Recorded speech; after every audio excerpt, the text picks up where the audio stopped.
Hi y'all, this is Eric DeBurr broadcasting from my own personal Conestoga hut here at the CSS headquarters on Grand Street. This is the State of CSS Address, and it's going to be quite the download of information. I hope you find all of it, or just some of it, useful to understand how CSS has adapted to the COVID-19 crisis and where we're at as an organization. I'd also like to mention that this is our kickoff event to our upcoming living room series in June and July, which you're going to learn about throughout this presentation. Over the last 2 months, I have done everything in my ability as Director of Community Supported Shelters to keep our organization focused on the opportunities that have shown themselves during this crisis. Also, we've been very fortunate to have healthy donor support over the last 6 months, which has really helped us weather the storm and helped us to take advantage of these new opportunities and to keep on working on the mission and the goals of community supported shelters. For starters, I'd like to give a shout out to the Mills Davis Foundation, to the Wells Fargo Foundation, and Oregon Community Foundation, and of course all of our regular donors who support and believe in the community building work of community supported shelters and what we do in the community. It's because of all this support that we've really been able to adapt to the current moment and to continue the work of deepening and expanding the important work that community supported shelters does.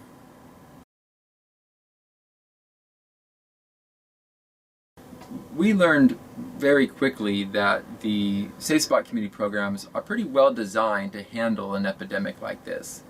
There wasn't a whole lot of infrastructure changes that had to be implemented to make them safe. People already have the option of social distancing in their own Conestoga huts, so that wasn't a concern at all, and we were doing that for multiple reasons, not just health reasons, but just for mental health reasons, so people can have alone time to reflect on their lives.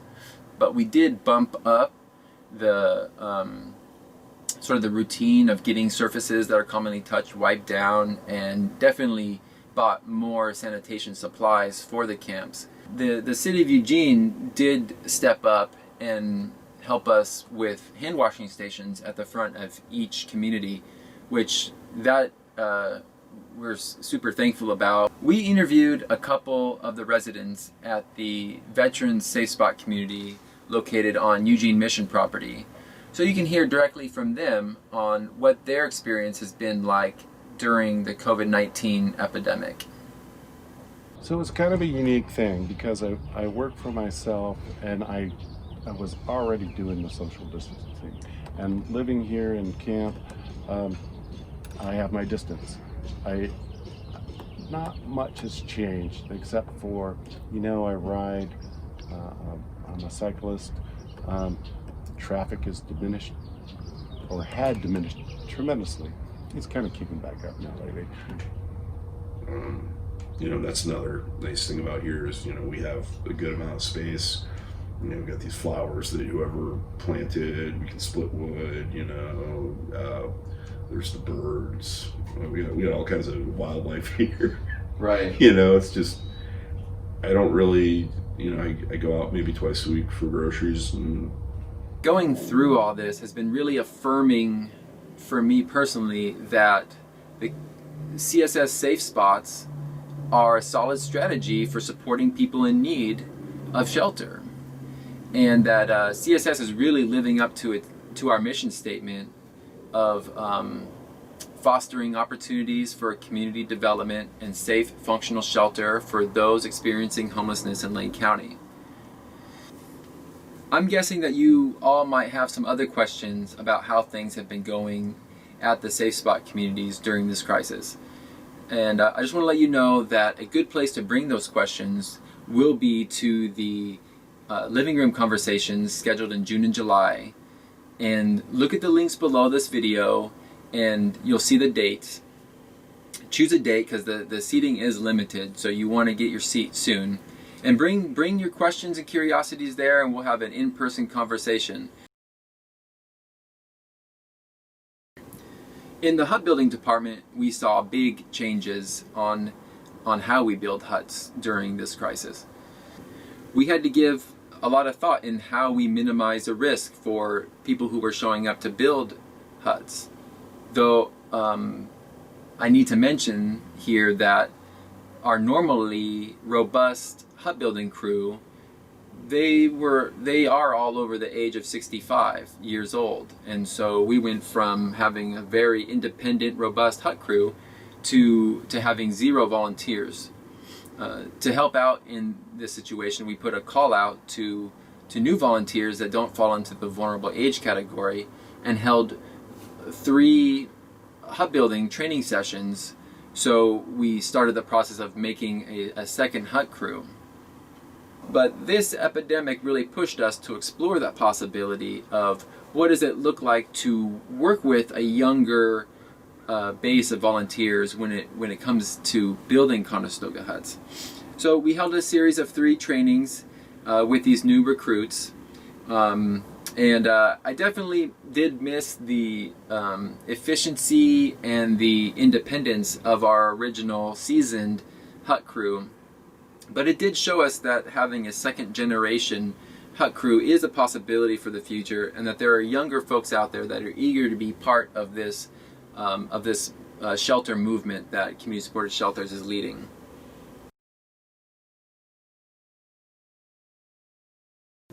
Like so many other businesses, CSS also made some changes with how employees were supported during the stay-home order and how they were kept on payroll.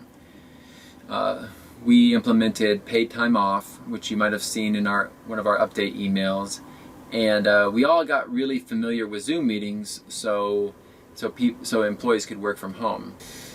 Along with keeping our employees safe and working, we have been able to also give attention to projects that have been sitting on the back burners here at CSS.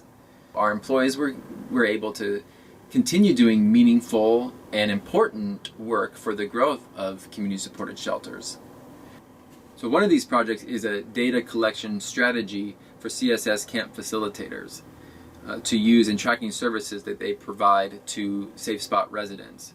We see data as an important tool for understanding the effectiveness of our engagement with campers, but we also don't want it to take a lot of time in processing that data. So the service team worked together to develop an easy-to-use paper form for our facilitators, which funnels into a new report summary. You will see that in this first month of data, that a large part of our service distribution comes as social support. This category includes activities such as intakes, check-ins with residents, camp meetings, conflict resolutions, and follow-ups with former clients. We also had the time to transition our donor database from an overpriced, not so user-friendly software to a more reasonable priced, easy to navigate software called Little Green Light. With this software, we have more integrative tools available to us, such as the ability to add a form for volunteers to input their hours at the CSS website. And by inputting them on the website, they go directly into our volunteer donor database. But one of the biggest changes that we've been making over the last 2 months is how to adapt our fundraising strategies. Since our annual fundraising benefit was canceled, which we were gearing up for right when the world shut down, we got to work right away on learning about new interactive ways to connect with donors online. At the living room conversations, we will go into how a new era of fundraising will change how CSS grows into the future and how you can be a big part of it without it taking a lot of your time. It will also be done from the safety of your own home. So I do hope that you plan to join us at a living room conversation to learn more about this exciting new era for CSS fundraising. In October of 2019, with the help of a few new and recurring major donors, CSS was able to purchase a new property just a half block away from our headquarters.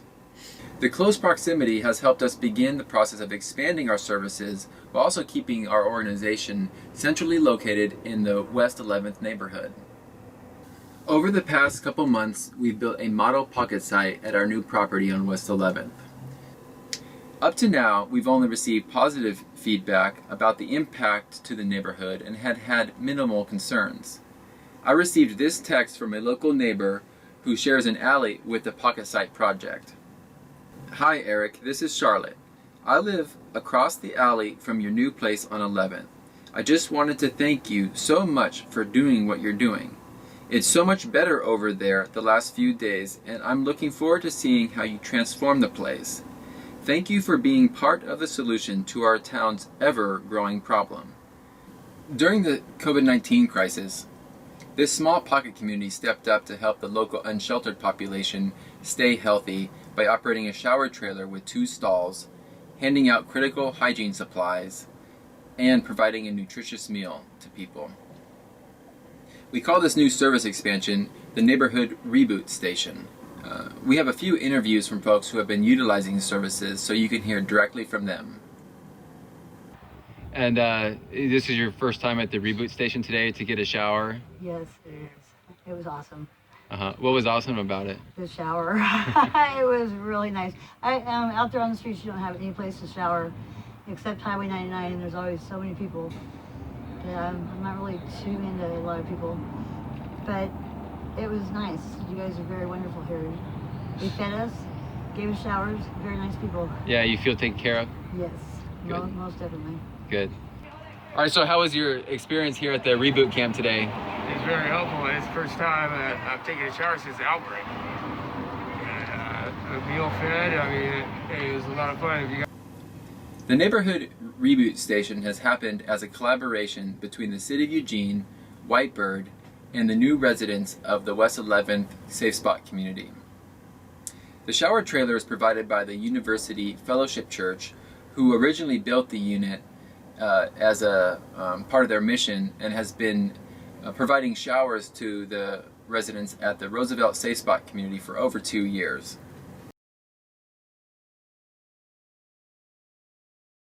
Here's a quick snapshot of the progress that's been made so far. Fundraising and promotional efforts have exceeded budgeted expectations. Successfully, we have increased the CSS office space. We've continued collaboration with other agencies to forge partnerships to expand Safe Spot community programs. Restructured current CSS staff to include a volunteer coordination position and an executive assistant position for the executive director. Successfully opened a new Safe Spot community pocket site at our new West 11th property. Made a second edition hut construction manual along with a new option to order patterns to help with hut construction anywhere in the world.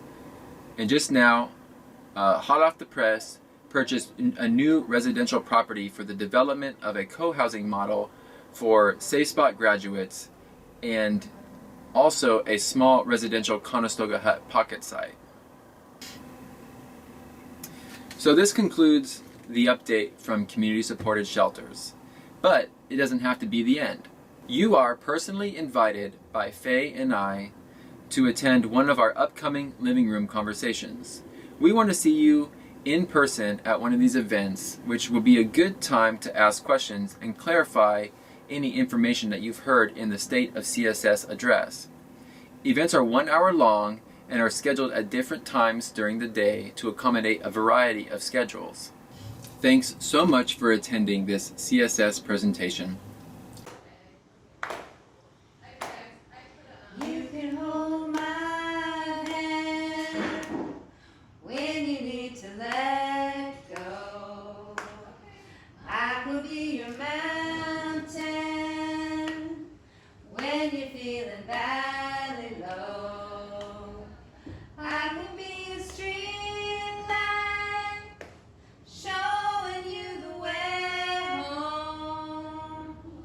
You can hold my hand when you need to let go. I want a house with a crowded table and a place by the fire for everyone.